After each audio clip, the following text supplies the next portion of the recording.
No capítulo anterior, o Sag e o Paco chegavam até a boutique Iko da Meryl May, preparados para qualquer desafio que fosse enfrentar ali dentro, prontos para salvarem sua chefe, onde a mesma ficava em um sinistro interrogatório feito por Laen Shabeng, à procura de Paco Laburantes. Embora Meryl May tentasse omitir toda a verdade, ficando em silêncio, os nematóides dos óculos de Laen não a deixavam mentir, revelando sempre que sentia tensão ou medo ao escutar suas perguntas. Então, justo no momento em que toda a verdade viria à tona, Meryl May muda toda sua postura completamente, perdendo todo o medo de seu verdadeiro plano ser revelado, com os dois mercenários descobrindo o paradeiro de Luluzinha e o funcionário do banco Yokohama, terminando com Paco se preparando para dar um golpe surpresa na cabeça de Ningbo. E agora, um mês depois, chegou o capítulo 26, continuando a batalha entre os dois, que bem, não foi tão difícil assim, ou era só o que parecia. Enquanto dentro do navio de Aka Howler, todos estão prestes a conseguir sua assinatura e conquistar as valiosas terras do Hualalai, mas no meio do chilique de Howler, Kay West recebeu uma mensagem bem interessante de Laen Shabeng, algo que pode deixar todos contra Aka Howler e aflorar ainda mais a ganância dentro de cada um deles, o que no fim de tudo vai acabar sendo a ruína de todos. Mas antes de começar esse capítulo que tá incrível, como sempre, se inscreve no canal e curte o vídeo para me ajudar a crescer aqui no YouTube. Também tem minhas redes sociais que eu deixo aqui embaixo e o servidor do canal. Caso você queira entrar para fazer amizades ou papéis sobre Jojo, vai ser muito bem-vindo lá. E também, caso queira apoiar o canal financeiramente, você pode se tornar um membro e ganhar alguns benefícios, como acesso antecipado aos novos vídeos e esses emotes incríveis. Agora, sem mais enrolação, fiquem com esse capítulo fodástico desse mês. O capítulo começa com Paco agarrando o capacete de Ningbo. Ele virava seu pescoço pro lado e dava um soco com tudo na boca dele, quebrando todos os dentes. Ele completa torcendo seu pescoço e dando mais um golpe, jogando ele com tudo em cima da mesa de vidro da sala. A Laen Shabeng, vendo que o Paco invadiu a boutique, já se prepara para atirar, mas no mesmo momento, o Sag desesperado aparece dando vários tiros pelo lugar, chorando ainda mais ao ver a Meryl May. O Paco espia Ningbo vendo que ele ainda estava vivo, mas durante essa briga toda, Laen Shabeng tinha fugido para dentro do porão e estrancado lá dentro. O Sag fica tenso vendo que ela poderia revelar tudo aquilo pro Aka Howler, como o verdadeiro Yokohama e a Luluzinha presa lá dentro. Mas Meryl May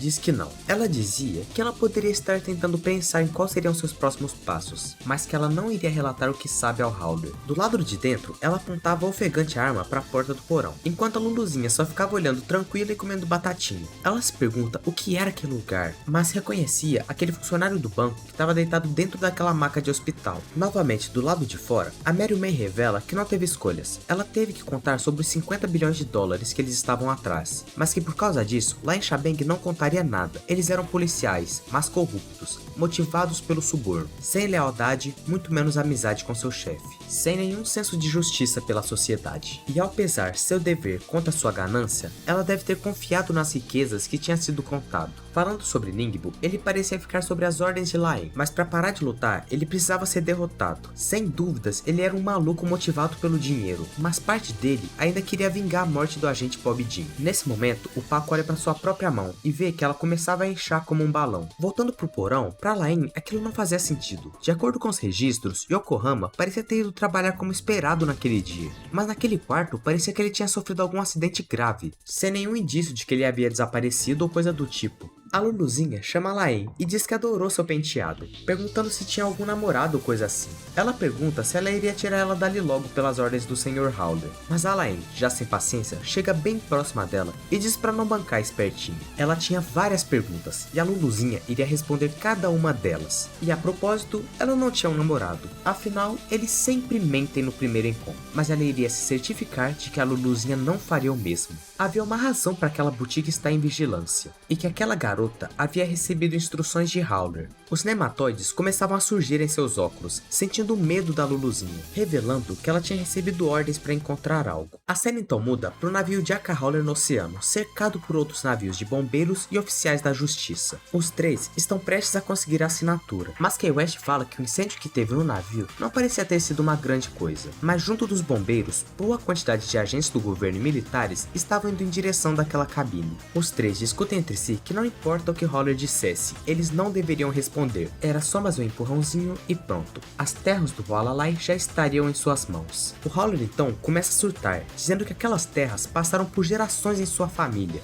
O pedaço de terra sujo que eles ofereceram não era uma troca equivalente para suas riquezas, mas eles continuavam ali, em total silêncio, esperando. Ele dá outro surto dizendo que estavam insultando ele, que estavam enganados esperando que ele fosse assinar aquilo, mas continuavam sem dizer uma única palavra. Sem alternativas, ele olha pra Kay West e manda ela fazer alguma coisa. Era pra isso que ele pagava ela. Mas ela só dizia que eles precisavam sair daquele barco naquele instante. O Howler aponta a arma pra cara dela e pergunta se foi ela. Se ela que havia trazido aquilo pra dentro do navio, se referindo ao pedaço de lava. Mas Kay West não fazia a mínima ideia do que ele estava falando. Nesse momento, a Howler se desespera totalmente, vendo que de alguma forma a lava estava naquele navio, mas sem provas ele não poderia fazer coisa alguma. O Jojo então mexia tranquilamente na pedra em seu bolso. Ele sabia que com aquilo toda a grana já estava destinada a eles, de uma forma ou de outra. Enquanto isso, a Kay West nota uma mensagem no seu celular. Era uma mensagem vinda de lá em Shabang, dizendo com vários corações que amava ela e que em breve iriam se encontrar, mas pedindo para se certificar de que Howler não veria aquelas mensagens. Lá em Shabang, mandava uma foto do Yokohama acamado naquele quarto. Kay West para encarar mais aquelas mensagens, então recebe uma foto da Luluzinha e é revelado que Howler está procurando uma pedra de lava, algo que tem ligação com sua fortuna de 50 bilhões de dólares. Kay West acaba soltando sem querer o que tinha visto, chamando a atenção de Howler e dos outros três. De volta à boutique, a mão do Paco continuava a inflar, prestes a estourar. Meryl May dizia que enquanto ele estivesse respirando, Ningbo seria extremamente perigoso, avisando também que ele era um usuário de stand.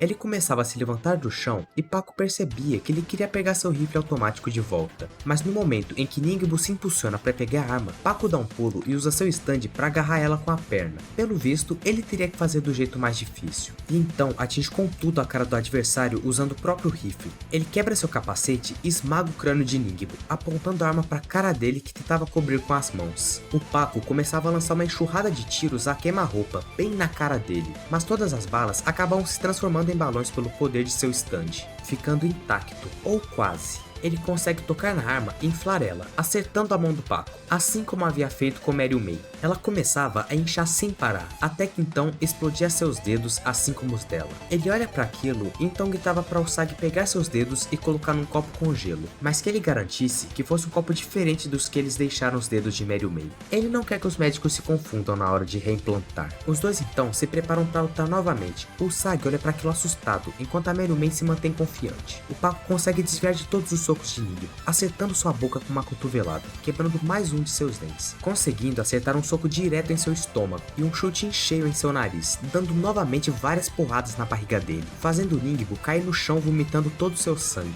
Mas no momento que se preparava para dar o golpe final, ele consegue tocar na parede da sala, fazendo ela explodir e voar estilhaços no rosto do Paco. Então, aproveitando essa janela, ele segura seu punho e agarra o pescoço, fazendo ele começar a inchar e ficar prestes a explodir. Então, a partir daí, o capítulo termina. Esse capítulo foi mais um sensacional. Eu acho que o ponto principal foi essa batalha incrível que teve do Paco contra o Ningbo. Na moral, no mano a mano, esse cara é o mais porradeiro. Toda a batalha dele é muito foda. O Paco é simplesmente um dos personagens mais brutais em batalha. Ele não tem dó alguma do seu inimigo. Ainda mais com a Dark Determination, ele se tornou um assassino por completo. Deu até um pouco de dó do Ningbo nessa batalha. O cara praticamente não tinha chance alguma contra ele. Mas caralho, eu não sei como esse maluco ficou vivo. O cara tomou todo tipo de golpe e continuou de pé. Eu tinha certeza que no começo do capítulo ele tinha até quebrado o pescoço dele, mas uma coisa eu posso afirmar, eu acho que dos três vilões, talvez ele seja o mais honroso entre aspas. Pelo visto, uma coisa que deu mais forças a ele pra querer continuar lutando foi querer vingar a morte do agente Bob Jean, que como a gente sabe, eles eram amigos. Enquanto isso, Alain Chabeng só se preocupava com dinheiro. Mas uma coisa eu sempre digo, a pior coisa que o Jojo podia ter feito foi matar o Bob Jean e não ter escutado o que ele tinha pra dizer. Considerando como os personagens de Jojo Lands agem mais por benefício próprio, provavelmente ele iria propor alguma aliança. Mas agora, ter matado ele chamou toda a atenção do Howler. E eu ainda amava aquele cara, ele tinha uma puta aura de personagem foda. Descansa em paz, Bob Jean. Mas como agora o coitado já foi, só nos resta aguardar o que vai acontecer com o Paco. E agora, ele tá completamente fudido por ter sido acertado no pescoço, já que lá tem artérias importantes pra caralho no corpo. E se isso explodir, já era pra ele. Sinceramente, eu não consigo prever muito o que vai sair dessa situação. Mas, conhecendo o Jojo, eu imagino que no próximo capítulo vai ter um flashbackzinho revelando mais sobre o passado dele. Agora, indo pra parte que mais chamou a atenção de todo mundo. Lá dentro do navio do Howler, ao que tudo indica, como Tiziano Squalo e Sorvete Gelato, agora a gente tem um primeiro casal lésbico confirmado em Jojo, já que a Alain Chabeng mandou uma mensagem toda fofinha e cheia de coraçãozinho pra Kay West falando que ama ela. Ainda mais que ela usou o sufixo tan no nome, o que é uma forma mais fofa e informal de se referir a alguém. E sinceramente, meu ânimo pra isso foi tanto que eu ia até encomendei uma arte das duas juntas com o Mano, que pra quem não sabe é o mesmo artista que fez meu ícone e os emotes aqui do canal. Mas agora, daqui pra frente, eu não sei o que a Kanye West vai inventar de fazer. Ela tem duas opções, ou ela conta pro Howler, ou ela dá um jeito de se aliar a eles e não falar nada. O que eu também acho provável, já que considerando dessa forma, Jojo Lands em si não tem vilões. É basicamente todo mundo olhando pro próprio umbigo e fazendo o que é melhor pra si mesmo, o que eu acho uma ideia muito foda. Ok, agora que a gente já falou delas, tem duas coisinhas bem interessantes que eu tenho pra falar. A primeira é que a Merume avisou pro Paco de que o Ningbo tinha um stand, ou seja, praticamente confirma que ela também tem um. Muita gente acreditava que ela não tinha, mas como ela sabe e até pode ver eles, eu quero muito saber a habilidade que ela tem. Mas provavelmente não vai ser nada muito overpower, já que ela nem tentou lutar. Eu imagino que possa ser algo parecido no estilo da Kato Higashikata com Space Trucking. E por último, é algo que acabaram comentando lá no meu servidor. Como dá pra ver, o Sagi nessas cenas ficou muito parecido com o Doppio. Particularmente desde o começo do mangá, eu acredito que o Sagi seja uma contraparte dele, ainda mais considerando como Demate Kudasai faz uma outra referência a King Crimson e como também sua personalidade mais infantil lembra um pouco ele, tirando os momentos que ele estava surtado, é claro. Mas algo que eu já quero falar há bastante tempo é que se olharmos bem desde a parte 7 até Jojo Lands, as contrapartes vêm se tornando cada vez mais autônomas ao invés de ser uma releitura das suas versões do primeiro universo. Por exemplo, a Yasuo. Ela mantém o sobrenome do Koichi, mas sua personalidade e papel na história é completamente diferente. E em Jojo Lands, isso parece que vai para outro nível. Eles basicamente se tornam personagens originais, mas com referências sutis das suas outras versões, o que eu acho uma ideia bem inteligente para ajudar os fãs a se conectarem com os novos personagens, mas sem deixar de trazer originalidade a eles, já que o Araki é alguém que constantemente se renova e quer trazer coisas novas para a história. Mas então, esse foi o capítulo e os pontos que eu queria trazer aqui para vocês. Lembrando que isso é só minha opinião, mas muito obrigado por terem assistido até aqui. Espero que tenham gostado desse vídeo e até o próximo. Amo vocês!